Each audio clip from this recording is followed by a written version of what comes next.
We appreciate your patience for waiting all the way up to the end of Thursday to learn about this brand new capability that we just launched a couple of days ago. It's called Amazon S3 Tables. And so this is a session on how you can store tabular data at scale with Amazon S3 Tables. I am Aditya Kalyanakrishnan. I also go by Adi. I'm a product manager on the Amazon S3 team. We'll be joined by James Bornholt, who's a principal applied scientist on the Amazon S3 team, and he's one of the folks who actually built this capability. So we are both super excited to talk to you about this capability, and so let's just get right in. So we have a pretty packed agenda today, and we'll start with an introduction on the S3 Tables capability, covering some of the basics of the new feature, and then dive into how this feature works, discuss some of the new components and the fundamentals of this new capability. Then we'll talk about some of the use cases and workloads, and this is where James comes on, and he'll also give you a tour of this new capability with a couple of demos on how this all comes together and works. And then we'll do a quick recap of all of these capabilities, and basically, I think we will take all the 60 minutes that we have. So please don't worry if you have any questions. We'll continue to stick around either here or outside if they kick us out for as long as you want to answer any questions that you might have. All right.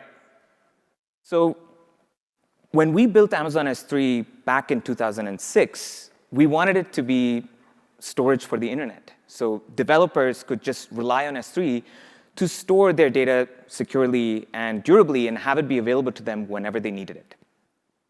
And that meant customers could use S3 to store videos, photos, and other static content to power websites around the world. And that's what we thought S3 would be used for. Although this is still a very important use case for us, over the course of almost 2 decades, we've just been amazed by how S3 is used by you all to power so many different workloads.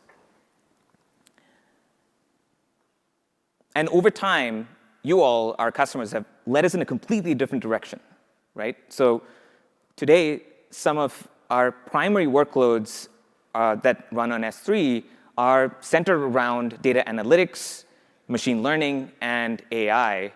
And for these workloads, customers predominantly use S3 already as a tabular data store.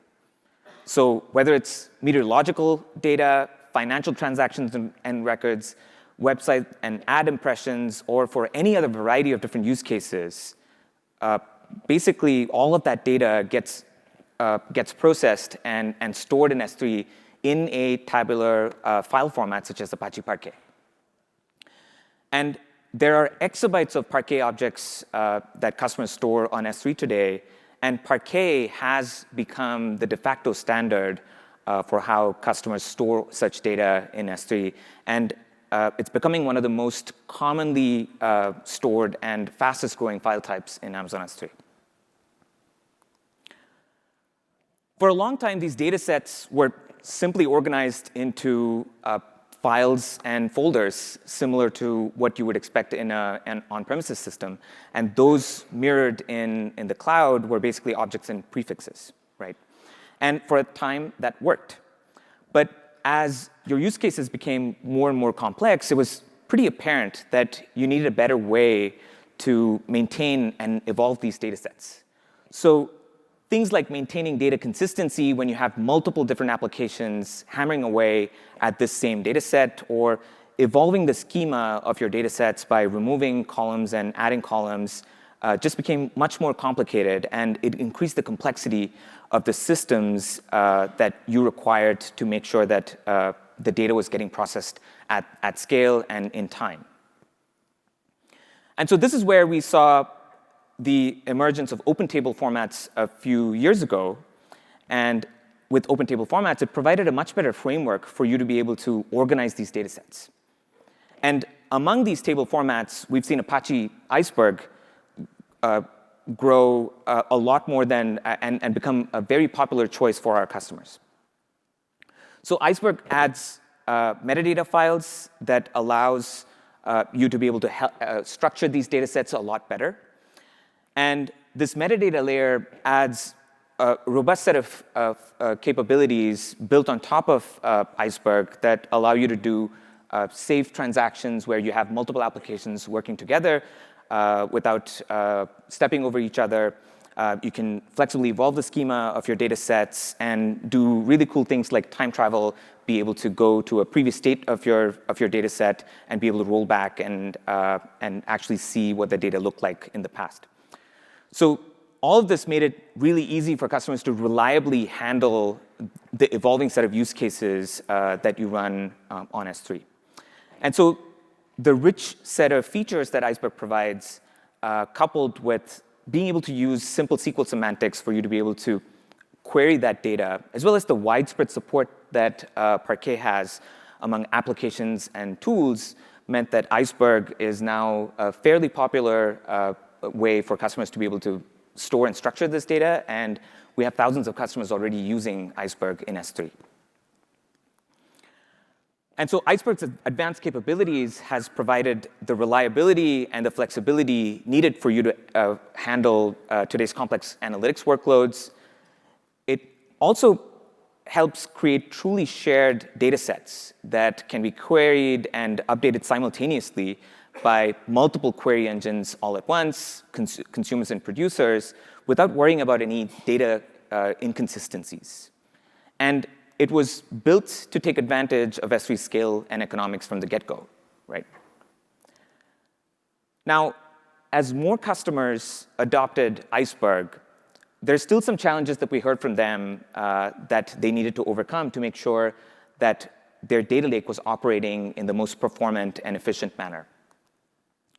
So first among them is performance. Iceberg made it easy for multiple applications to work on the same data sets, but this also meant that all of those applications that you were onboarding resulted in a whole bunch of additional requests that you were making to the same data sets, and that just increased the traffic, the baseline traffic demands for these data sets. And these applications also continue to expect the same expectations on performance. And so as they continue to scale, you're also having to invest time, resources, and personnel to be able to make sure that these data sets are optimized. And there are techniques that Iceberg provides, such as compaction, for you to be able to do that, but it does require some amount of effort. The second aspect of managing these tables is how customers thought about enforcing security policies and governing those tables. And they had to do that by actually knowing the physical storage layout and being able to craft policies in the prefixes where you're actually storing that data, right? So it worked for a while, but as you're handling thousands of tables all at once, it can get fairly cumbersome for you to do all of that. And then lastly, there's also some operational burden that you have to think about when it comes to optimizing costs, right? So with Iceberg, you are basically keeping your data sets updated by essentially making commits, and each of those commits essentially end up as a snapshot. And so as you're continuing to grow these data sets and add more data to these data sets, you're also accumulating a whole bunch of these snapshots and data files associated with them, which meant that you now needed ways to be able to clean out and manage the lifecycle of these tables over time. And so that required additional effort, just like compaction, where you had to essentially stand up compute and be able to use that compute to actually run those procedures to bring down the cost of your tables, right? So all of that was a bunch of complexity that customers were having to deal with, and that's the main reason why we introduced S3 tables, right? And so S3 tables is purpose-built to store tabular data and provides fully managed Apache Iceberg tables in S3. And we envision S3 tables as table storage for the internet, right? OK, so now let's open this up and unbox this and look at some of the components that S3 tables comes with. So with S3 tables, we introduced a brand new bucket type called table buckets. And that lets you store Apache Iceberg format tables natively in S3. And S3 now supports tables as a new construct. And it comes as a first-class AWS resource which means that each of these tables have their own ARN, and you can basically have resource policies directly written against them. You also have the ability to, so there's also a brand new endpoint through which you're going to be accessing these resources. The next thing is a brand new set of APIs with which you can interact with these tables. So on top, you see table operations, and this includes APIs to be able to create a table and list the tables that you have within a table bucket. And then you also have the ability to be able to read the table to find out what the latest Iceberg metadata file you need to look at to be able to get the latest view of the data, as well as you can directly commit on this table using the APIs that we provide. And so this is a one-stop shop for you to be able to handle all the things that you have with respect to a table. So you can think of them as CRUD operations, so create, read, update, delete operations that you can perform the tables directly. You also have table management APIs. So these are both at the table bucket level and at the table level, and you can use them to be able to craft resource policies against these resources. You also have table maintenance policies on which you can apply things like what is your target file size for the compaction that you want S3 to run, how long do you want your snapshots to be available, and how do you want to age them out, and so on. Some additional fundamentals and properties of the S3 tables. So each table has its own storage location. So and this is what query engines and applications would use to pump the data and the metadata and read and write the data and metadata files associated with your table, right? And there's some basic protections that we've built in to these resources. And so there are no deletes allowed on this, or there are no overwrites of existing objects that you can do. And so that's out of the box. And these protections help make sure that the table integrity is maintained. And the right way for you to be able to age out those objects would be to actually use the maintenance policies. And in addition to that, you also have audits with AWS CloudTrail. So that way you can actually monitor who's doing what operations on these tables. And in addition to all of that, you also get optimized performance, much simpler security controls, and automated cost optimization, right? And so we'll get into each one of these aspects, and these are sort of the three pillars that address some of the questions and the concerns that customers had with running their own Iceberg tables. So the first one is performance. And so with S3 tables, you get up to 10 times the transactions per second, or TPS, right out of the box compared to prefixes within general purpose buckets. So this, when combined with the automated compaction that runs periodically in the background to consolidate your data files, means that you can get up to 3 times faster query performance on your tables when you're storing Iceberg tables on S3 tables. All right, so let's unpack this a little bit. S3 tables is purpose-built for tabular data. Now, what that really means is that while your applications use the Iceberg standard to read and write data into these tables, what S3 can do is that S3 now recognizes that these are tabular data sets that you're storing in the Iceberg format. And so we can specifically apply optimizations on behalf. And this is in contrast to general purpose buckets, which, as the name suggests, are generally used for a lot of different workloads. And so internally, what we've done is we've tuned S3's namespace to lay out the data in a much more optimized manner. And that lets your applications achieve a much higher transactions per second right out of the gate.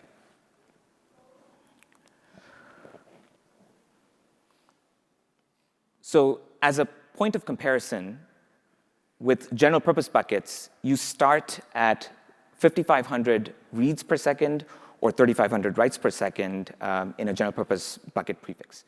And then that's just the starting point. As your request traffic demands continue to grow and the traffic to the bucket increases, S3 automatically, under that load, basically adds request capacity to be able to address the additional demand. And so you can achieve the write scale that your applications need. In comparison, if you look at table buckets, you can expect up to 10 times the transactions per second, which is 55,000 reads per second or 35,000 writes per second right out of the box. And it continues to scale beyond that point. And so this is where we've actually had specific optimizations that we've contributed to Iceberg, where we're basically the default way in which you're writing your data and laying out your data files in Iceberg now is better optimized to be able to take advantage of the automatic scaling that S3 provides. And that's a blog link right there where Amazon Ads basically takes advantage of those client-side changes that you can make on your Iceberg workloads to be able to write the data effectively. And that helped them not only improve performance, but as a function of the faster performance, also reduce the cost because they're just not having to spend a bunch of time having resources idle around. And so today, we serve hundreds of petabytes of Parquet data every day, and customers are making over 15 million transactions per second against these Parquet data files. And so the higher baseline transactions per second for the table buckets can help you address the growing needs, especially when you're using the same data sets and being efficient and having a whole bunch of these applications all work against them. The other aspect of performance is compaction, right? So with Iceberg tables, as you're continuing to evolve your data sets by updating or removing your records, essentially over time, you're going to accumulate all of those changes as additional files in your table. Now, what that means is that as your data scales and your table gets larger, your applications essentially have to go through those additional files when they're querying all that data, which can all add up. And just by virtue of you making more of those queries, more of those requests, your queries can get slower over time if your tables are continuing to grow, right?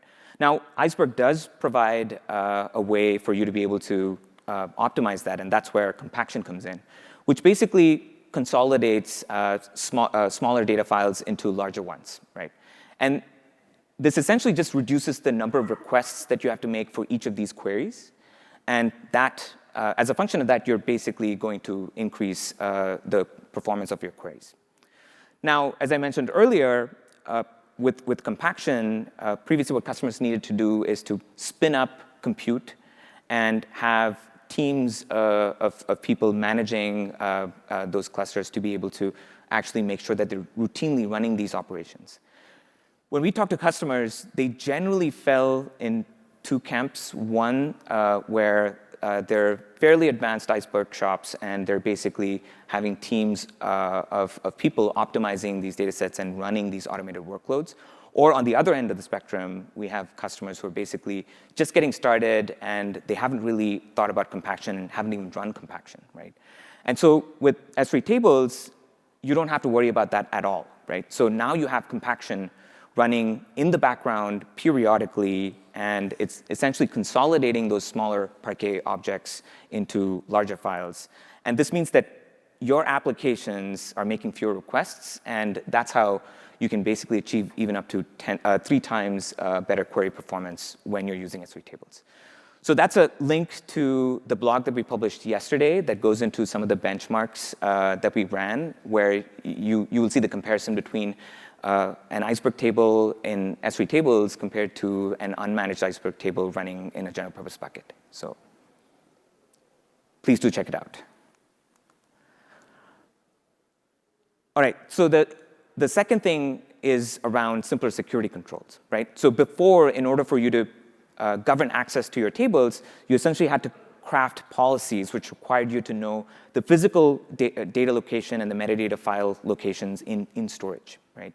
And you may also have had to separately govern who gets to read and write the tables, as well as who gets to actually read and write the data of them, and you have to deal with that separately, right?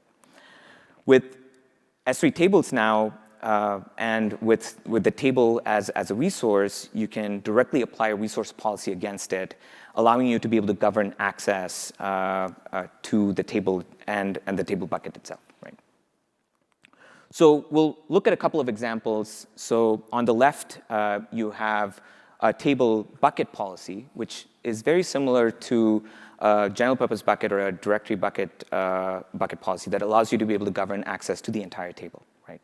So in this example, you're basically granting read permissions and being able to, and list permissions for the principal to be able to list all the tables within the bucket. And on the right, you can get very specific and use table-level resource policies to be able to specifically say who gets access to that table. And that's an example where you can basically give read access to your principal. Now, what if you wanted something in between a table bucket and a table? That's where the concept of namespaces comes in handy. So within table buckets, you can now create namespaces as a way to logically group different tables in the bucket. And so think of dev, test, staging tables all grouped together into their own namespaces. And you can have separate permissions. That way, you're only giving access to the right folks to those particular namespaces. And so here's an example table bucket policy. And the way you would craft a table bucket policy to be able to include the namespace is to specify a condition key with which you can basically govern access to subsets of your table. And so this is a much more simpler way for you to be able to apply both a coarse-grained access permission at a table or grow that to a namespace or even at a table bucket level, right? All right, the third aspect that we talked about is storage cost optimization and how we automate that for you, right? Now, any updates in an Iceberg table results in a commit operation, and that creates a brand new snapshot for that table. And this property of Iceberg is great because this is what lets you go back and forth in time and be able to see a view of the table from the past and actually be able to roll back the table, right? Now, over time, you're going to be updating these data sets, and so you're also generating new snapshots as you're committing new data. And that means that all of those snapshots are referencing new data files as well, right? But you also have older snapshots that you have for the same table that you probably don't need to keep around forever.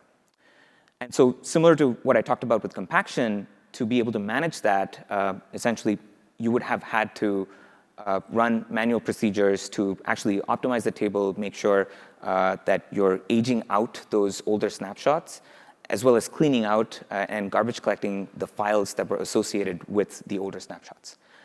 And now, you can basically eliminate that manual effort and lean on S3 tables to kind of take care of all of that for you. So there's automatic maintenance procedures being run in the background that takes care of snapshot expirations and also cleans up any unreferenced files that are associated with older snapshots that you no longer need, right? And this is a much more safer way for you to be able to actually remove some of the data that you don't need anymore.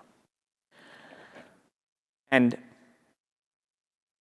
all of this is all of these procedures are completely policy-driven. So in this example, for instance, you can apply a policy that allows you to be able to specify how many of these snapshots you want to keep around and for how long you want to keep around. And we're also checking the integrity of the table in the background, so you can actually go and easily look up how the maintenance operations are faring for those tables, right? All right, so we talked a lot about the theory, and we looked at some of the components. I want to invite James on stage to talk about some of the workloads and actually have you see S3 tables in action. Thank you. Awesome. Thank you, Adi. Thank you all so much for being here. Like Adi said, my name is James. I'm a principal engineer on the S3 team. I feel super lucky to get to talk to you about the work that the teams have been doing on tables. It's been really fun to watch the team watch this whole product come together. What I want to show you actually is a couple of examples of how you can use S3 tables. So we really think about S3 tables as a storage primitive, right? We want to excel at storing and managing your tabular data so that you can focus on applications. So what that means is that a table bucket on its own doesn't actually give you the ability to query or load data. Much like how S3 itself doesn't really give you, try to like interpret the bytes in your bucket or parse the bytes that you store in your bucket, we think of table buckets as a storage primitive.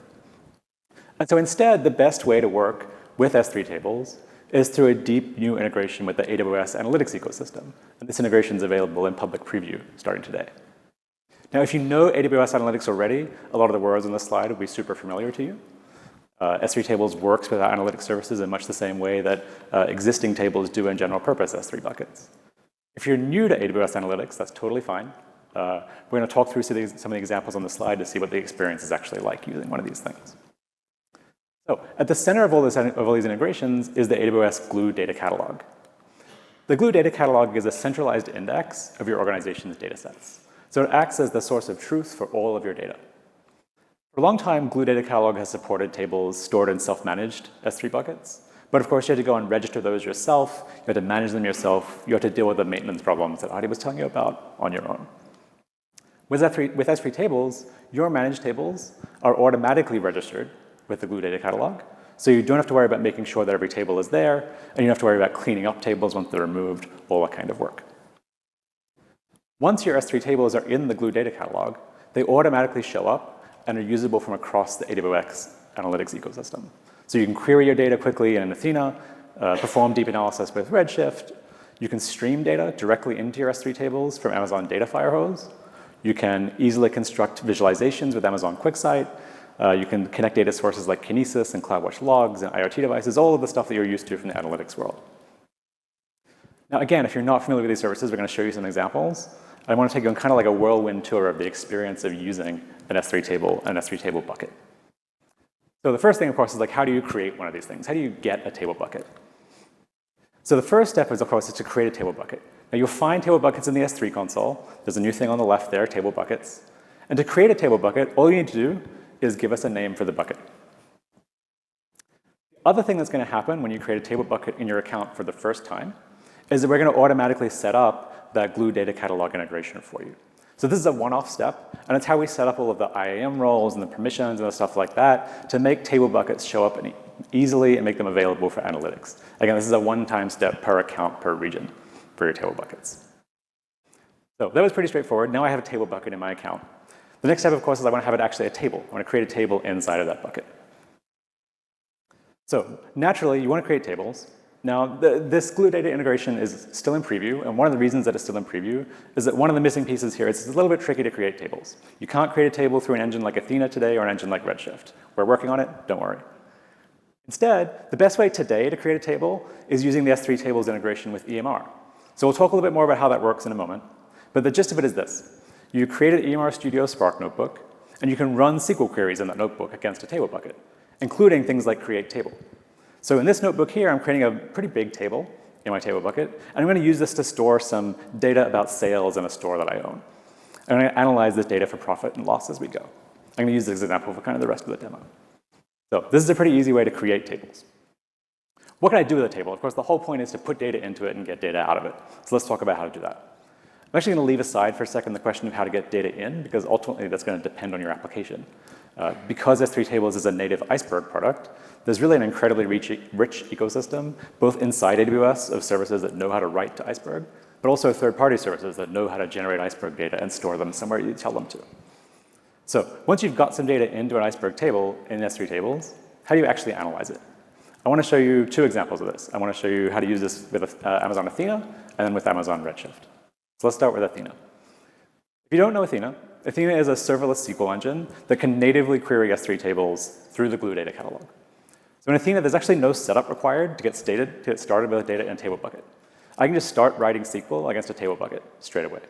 And the trick is, as I start writing this query, the thing you're going to see is I'm going to name the table. Right? I'm writing a select query. I'm going to say select from, and then the table I'm going to select from. The name of the table that I'm going to select from is going to come in 3 parts. First, I'm going to name what we call the catalog. The catalog in this context is the bucket name. Right? So I'm going to say, I want to select the data from my sales demo bucket.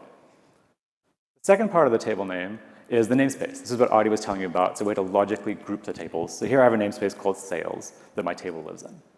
And the third part is the table name itself. So in this case, my table was called stole sales. So those are the 3 pieces that I needed to string together to say, I want to query data from this table and this namespace in my table bucket. Now, Athena is a really great way to sort of kick the tires on Iceberg data. It's elastic, it's serverless, it's really great for ad hoc queries. It also shows up in other places. It's how you get data into QuickSight if you want to do visualizations.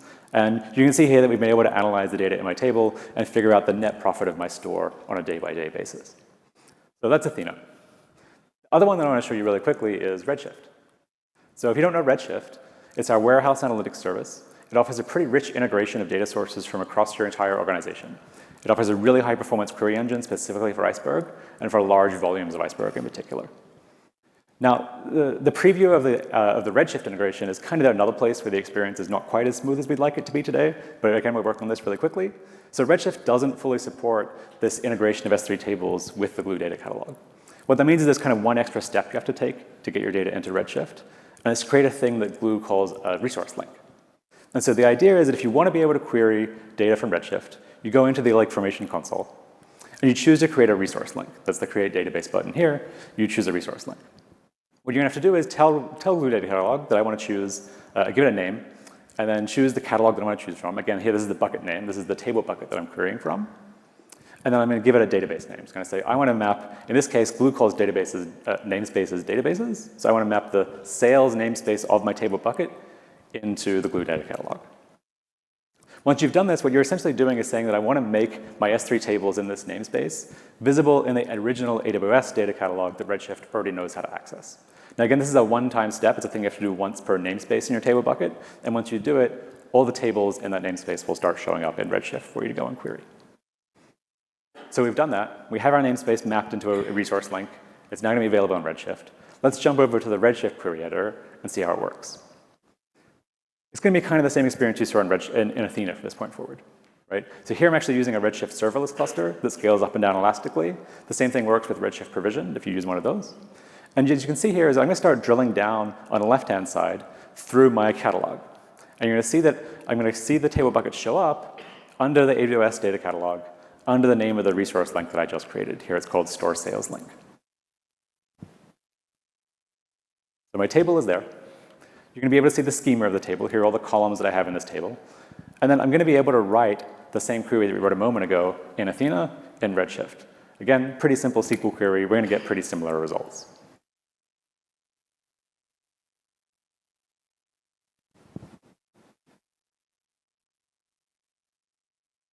So I'm actually pretty excited about this combination of Athena and Redshift for querying S3 tables. It kind of gives you the full spectrum of options, right? You can go all the way from a really easy to use ad hoc query engine in Athena, all the way up to really expensive and quite powerful queries over terabytes or petabytes of Iceberg data in Amazon Redshift.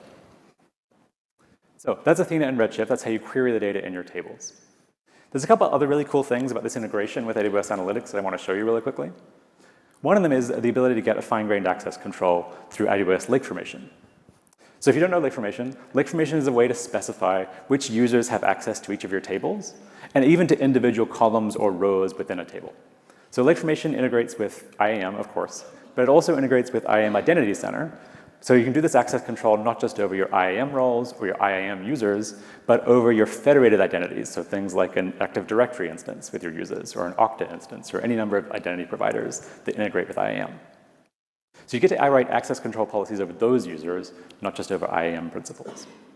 And again, you get to do all of this without doing any manual work to pull your S3 tables into this integration. Every S3 table bucket and every S3 table shows up and is registered automatically in lake formation for you to use it this way if you'd like.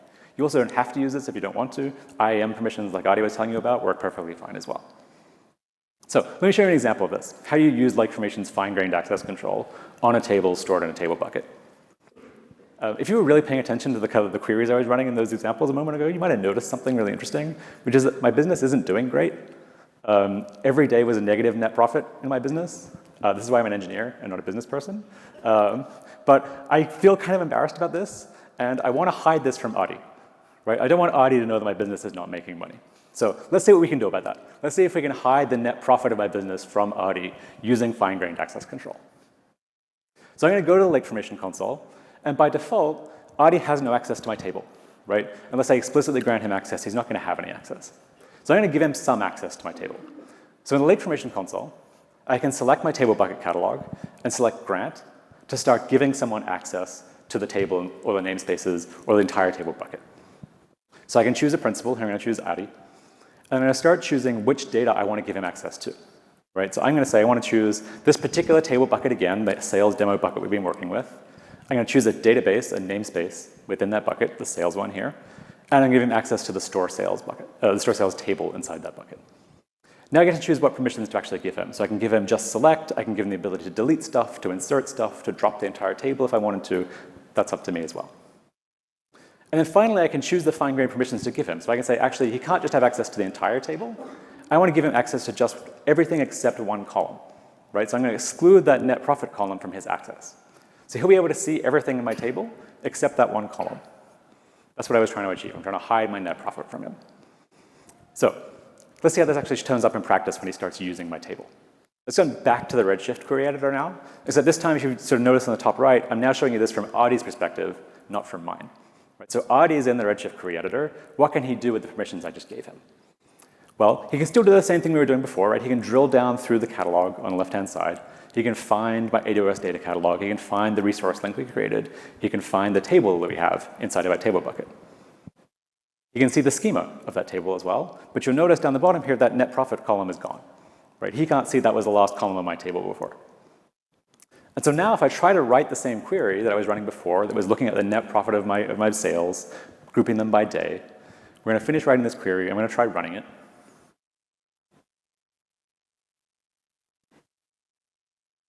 We're going to get a permissions error. Right? We're going to find out that actually I don't have permissions to look at the net profit column of this table. Right?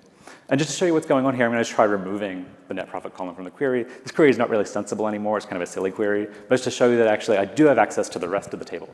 Right? I've only lost access to the net profit column of my table. There we go. So I think this is actually one of the really cool strengths of the integration of S3 tables with the Glue data catalog and the rest of the analytics ecosystem on AWS. You get out-of-the-box support for fine-grained access control like this, in addition to the performance benefits of tables that Adi was telling you about, and the ease of use of products like Athena or Redshift serverless to get started working with your data. One more thing I want to talk to you about how to actually use a table. We know that not everyone uses AWS's analytics services, and that's totally fine. Right? We hear from a lot of customers who run their own Spark infrastructure or run their own Flink streaming infrastructure or whatever else infrastructure they want to use to analyze their data. And like I was telling you before, we really think about S3 tables as a storage primitive, right? So we want to ensure that you can bring your S3 tables data to wherever you need it to be, whether that's inside AWS or outside. And so we also offer an open source Iceberg catalog for integrating your analytics engine of choice with S3 tables. Now, in Iceberg, catalog is like kind of an overloaded word. This actually has nothing to do with the Glue data catalog that we were just talking about. In Iceberg, a catalog is essentially a connector. Right? It's a way of telling Iceberg how to discover the metadata for a table that you want to query. And so the S3 tables catalog for Iceberg is a plugin that allows your Spark applications to connect directly to S3 tables to discover and work with your tables.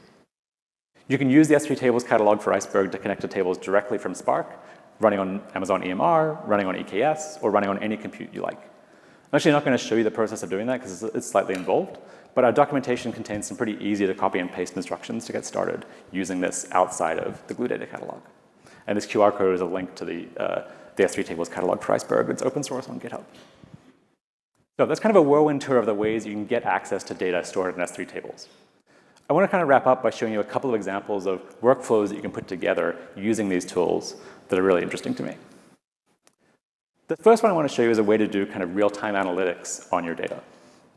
So the first one is kind of an end-to-end data pipeline that's going to start with data firehose, S3 tables, and end in Amazon QuickSight. So with Firehose, you can take any streaming data source, maybe transaction data from a database or from your stores, maybe sensor data from IoT devices, and you can drop it using a data Firehose directly into an Iceberg table. Then with QuickSight, you can take data out of that table and automatically query it to visualize it in real time. So you get a real-time view of streaming analytics, of streaming analysis of the data coming into your table. And of course, along the way, you're getting all the benefits of Iceberg that Adi told you about, right? You can time travel back to earlier snapshots of your data. You can query your data from any number of places, both inside and outside of AWS. And you get the performance and the cost benefits of automated table maintenance along the way. So I'm actually super excited about this kind of workflow. This, I think, is going to make things radically simpler to build analytics applications, building on the Glue data catalog to bridge S3 tables into the analytics services of your choice.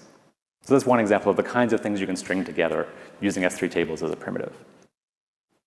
The other thing that I wanted to talk about really briefly was another new feature that we announced for S3 this week called S3 metadata. S3 metadata automatically generates metadata about the contents of a general purpose S3 bucket.